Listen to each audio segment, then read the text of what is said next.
Je suis ici pour vous parler des aspects plutôt agronomiques, des pratiques qui ont été évoquées à plusieurs moments au cours des exposés précédents. Et la commande qui m'avait été faite, c'est d'essayer de vous présenter des exemples de diversité des méthodes d'analyse des itinéraires techniques réels qui sont mis en œuvre en Val-de-Loire, dans les domaines viticoles de Val-de-Loire, et illustrés par des résultats et en lien avec les différents objectifs qui avaient été mis en œuvre.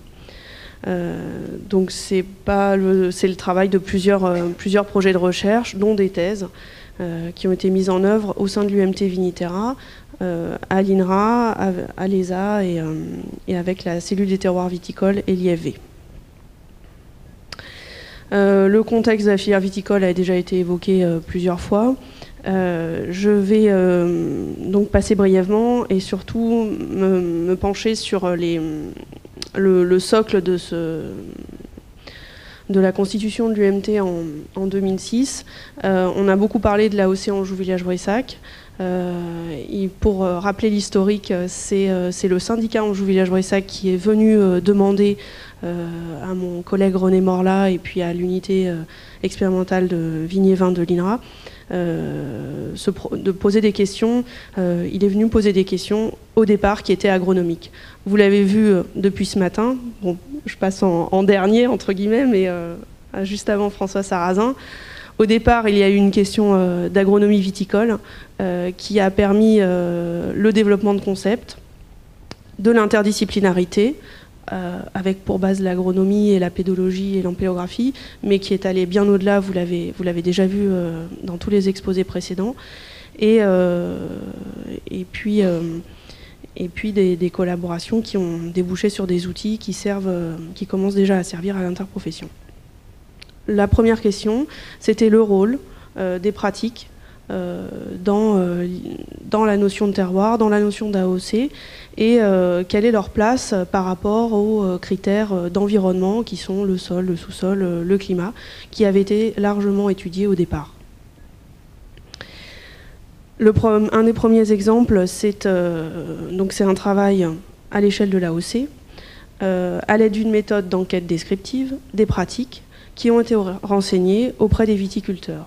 Donc tout ceci s'est passé grâce à une collaboration fructueuse, exhaustive, sur l'AOC Anjou-Village-Brissac pour renseigner les itinéraires techniques agronomiques, viticoles et œnologiques des vins qui étaient produits dans cette zone pour la revendication d'AOC aussi bien Anjou-Village-Brissac qu'Anjou-Rouge.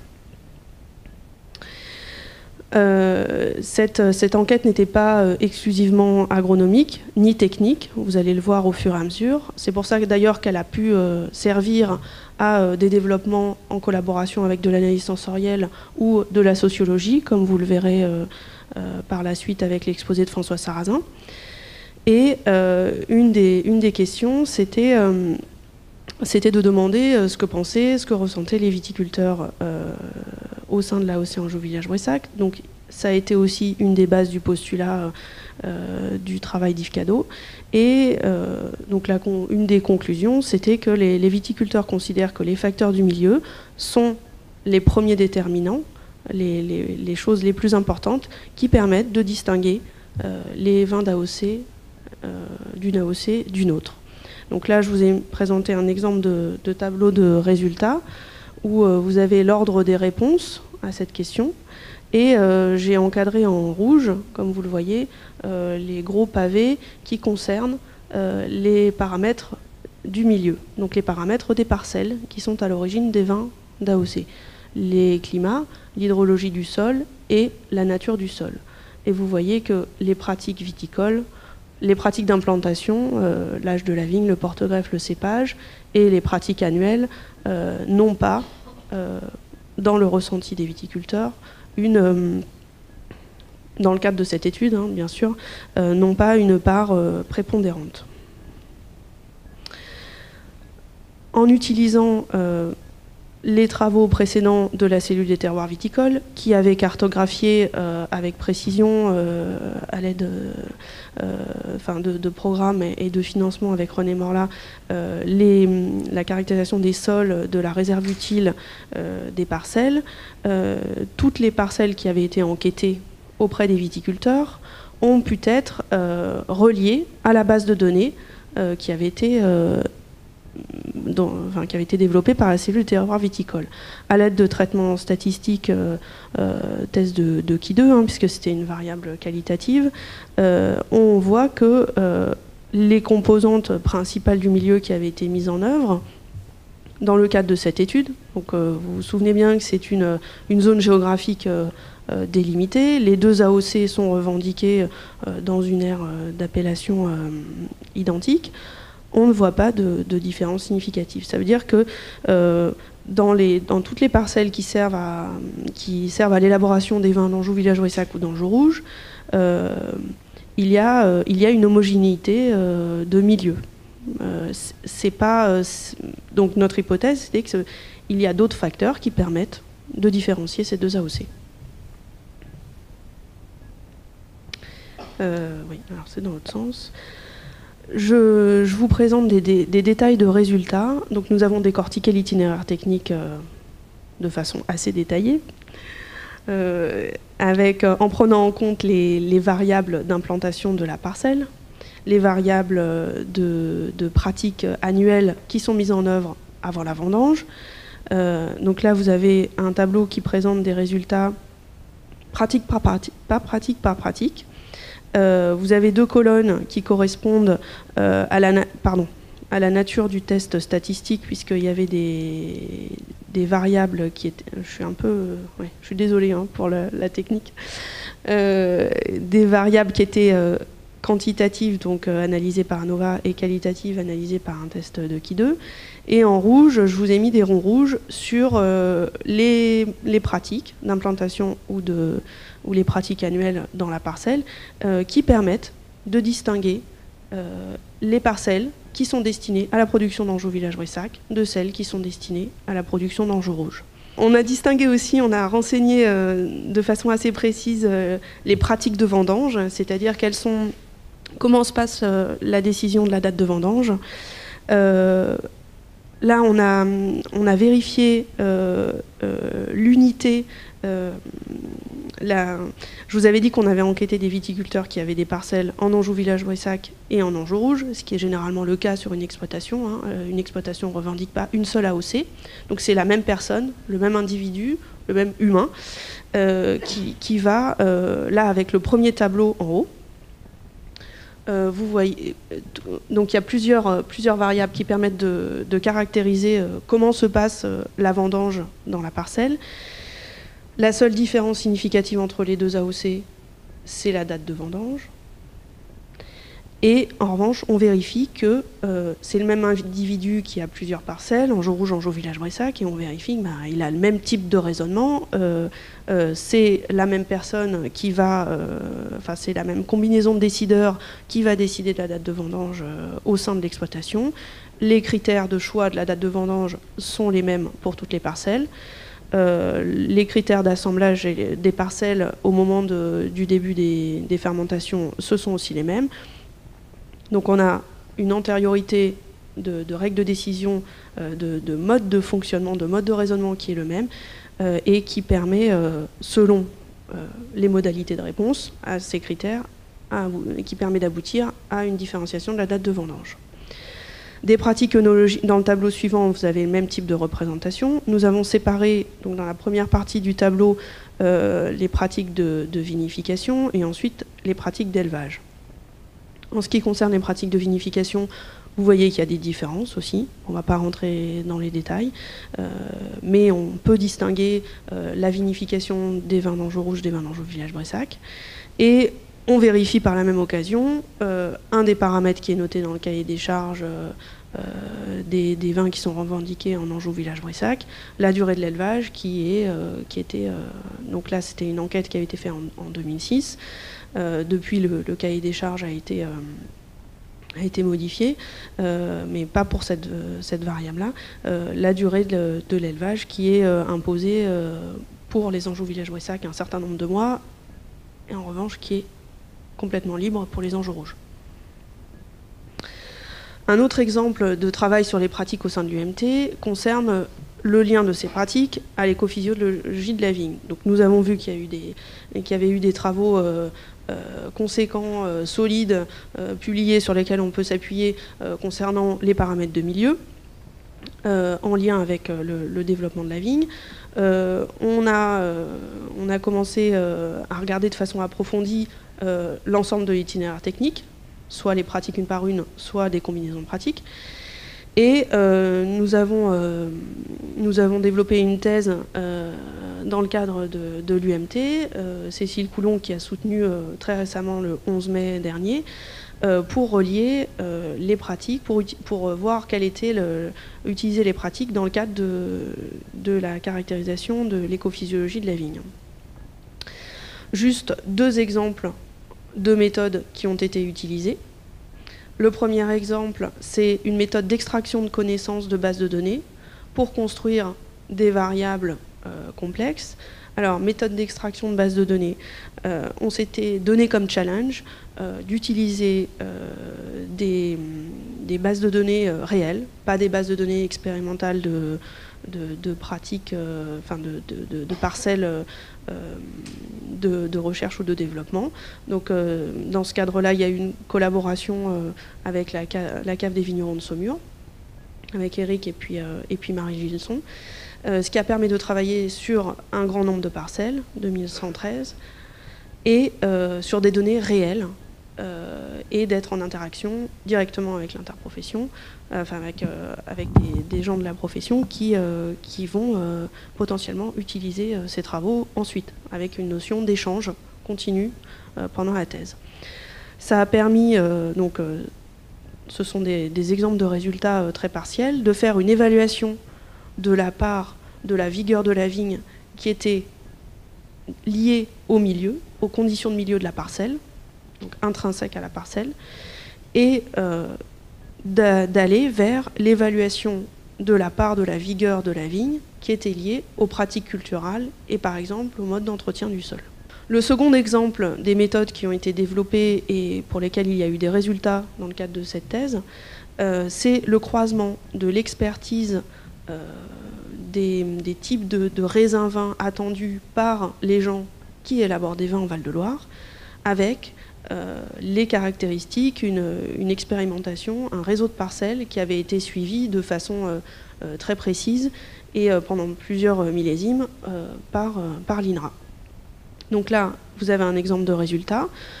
En abscisse et en ordonnée, vous avez 2 couleurs, orange et vert, qui correspondent à des types de raisins vins qui sont souhaités pour la vinification au moment de la vendange des parcelles. Un premier type fruité croisé, corsé sec, un deuxième type plutôt végétal léger, donc 2 types. On a choisi pédagogiquement donc 2 types qui sont relativement opposés. Donc ça c'est issu d'un travail d'expertise qui a été fait dans le cadre de la coordination de 2 thèses, donc la thèse de Cécile Coulon et la thèse de Christelle Renaud, dont je vous parlerai tout à l'heure, par les professionnels de la filière viticole en Val-de-Loire. Et on voit que avec ces axes d'expertise professionnelle, on arrive à vérifier que 17 des 24 parcelles expérimentales de l'INRA peuvent être caractérisées par des types définis par les professionnels des vins. Et on peut relier a posteriori les itinéraires techniques de ces parcelles, les itinéraires agroviticoles, au type de vins qui en sont issus. Un autre exemple de méthode d'analyse des pratiques et en fonction de l'objectif, un autre objectif qui est développé au sein de l'UMT, c'est donc on a parlé du contexte qui est changeant, les changements climatiques, aussi la pression réglementaire, la notion de réglementation qui devient de plus en plus contraignante, surtout au niveau du point de vue environnemental, avec la réduction des intrants, les programmes Ecophyto 2018. Et là, une autre illustration de notre contribution à ces avancements au sein du MT, c'est la thèse de Christelle Renaud, qui est en cours, on est à peu près en plein milieu, qui a pour challenge de combiner la performance environnementale et la qualité des produits. Parce que, évidemment, ça ne sert à rien de mettre 0 pesticide dans une parcelle si à la fin on n'a pas de vendange. Personne ne va le faire. Ça n'est pas vraiment c'est pas vraiment cohérent avec la viabilité des exploitations et la pérennité de la filière. Alors, une des premières méthodes que développe Christelle, qui est dans la salle, qui pourra répondre à vos questions si vous en avez, c'est de combiner des méthodes d'enquête avec une méthode d'échantillonnage de parcelles toujours réelles, présentes dans le vignoble, dans les exploitations, avec des itinéraires techniques mis en œuvre par les vignerons, pour construire des types d'itinéraires techniques. Donc en bas, grand type d'itinéraire technique, ITK c'est notre jargon pour dire itinéraire technique, des pratiques qui sont typiques et leur association, et des parcelles représentatives de ces types de groupes de groupes de parcelles, pour ensuite pouvoir répondre au croisement d'une performance environnementale et d'une qualité de la vendange au sein avec ces itinéraires techniques-là. Un des résultats actuels de la thèse de Christelle, c'est de pouvoir faire une typologie des itinéraires techniques en fonction de ces contraintes et de ces objectifs. Des groupes d'itinéraires identifiés, donc des combinaisons de pratiques, et on dispose désormais de la description de l'enchaînement des pratiques qui sont mises en œuvre dans ces parcelles-là, et ces parcelles qui sont caractérisées pour chacun des groupes. Pardon.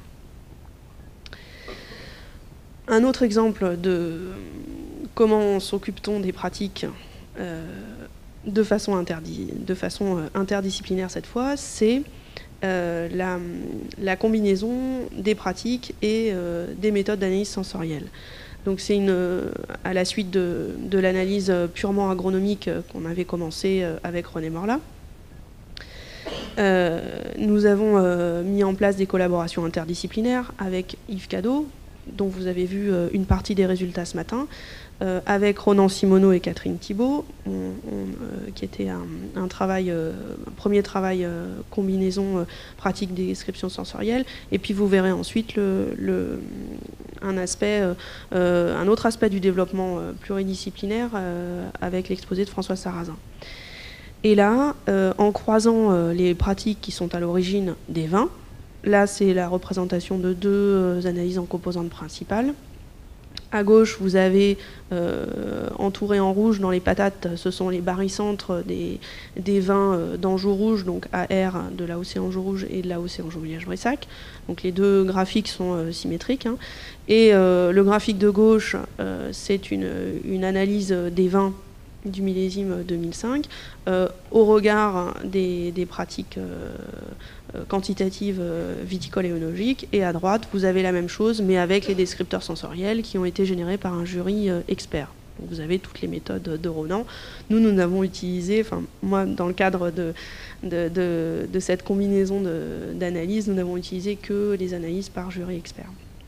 Et on voit que lorsqu'on analyse les pratiques qui sont à l'origine des vins ou les descripteurs qui permettent de décrire ces vins, les deux AOC se distinguent, on arrive à les distinguer avec cette méthode multivariée statistique.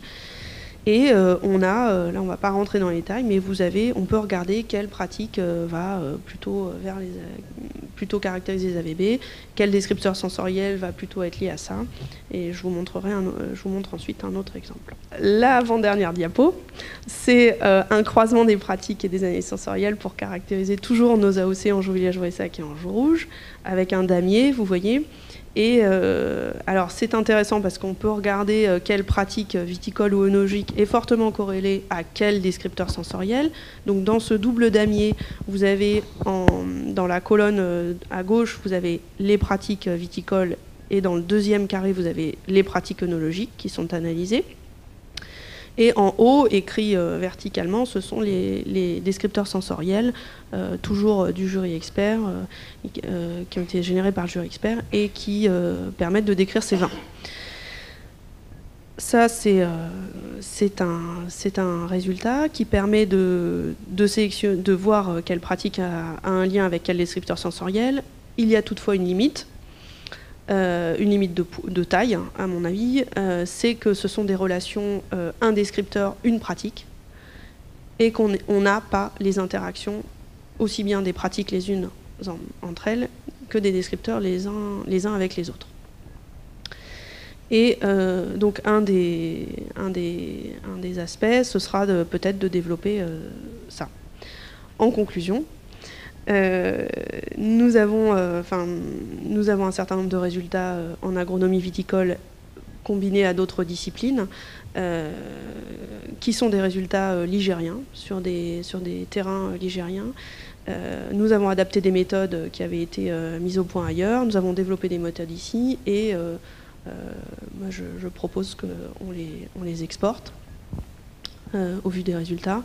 Et une ouverture sur nos projets de recherche en agronomie viticole, c'est de regarder un peu plus en détail l'adaptation des pratiques au changement climatique. Et il y a un projet qui est en cours au sein de l'UMT. Je vous remercie de votre attention et je voulais aussi remercier les financeurs. Et donc nous avons à peu près tous les mêmes financeurs dans l'UMT, sauf que nous, on a en plus le syndicat Anjou Village Ressac. Merci. Merci.